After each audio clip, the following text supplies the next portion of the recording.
pois eso de cando se xunta todo pa mal, hai veces se xunta pa ben, xuntouse pa mal, fixemos os cambios hasta o minuto 75, mala suerte que no minuto 85 un golpe moi fuerte de Kevin que quedou un poquinho conmocionado, despois xa nos quedamos con 10, unha lesión de Óscar quedámonos con 9 e íbamos 2-1 e a mala suerte que no último minuto añadiu 7 ou 8 minutos e no último minuto meteronos un gol en inferioridade. Pois cousas que pasan, eso pois non...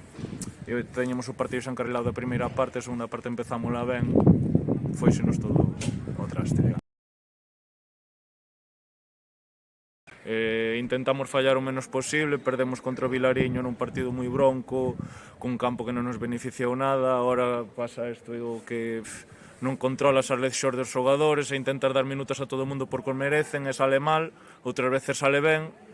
pois é un desánimo, sobre todo para min primeiro por facer os cambios e despois pola mala fortuna de que se lesionaran eles, intentaremos sacar adiante o máximo posible. Temos lesionados, cada vez estamos acumulando máis lesionados, non é unha cousa que contáramos, a ver se vai mellorando a cousa. No, o partido empezamos ben, metemos 2 gols na primeira parte, só que tivemos 2 lesións, intercambios ao final do partido e meternos 2 goles que asunen que as ocasións que chegaron. Pois moi ben, desde un primeiro momento Marcos e os compañeiros acolleronme moi ben e a verdade que estou moi agradecido por eso. Si, eu de momento estou collendo o ritmo físico que teñen os meus compañeiros e pouco a pouco encontrándome como se encontran eles.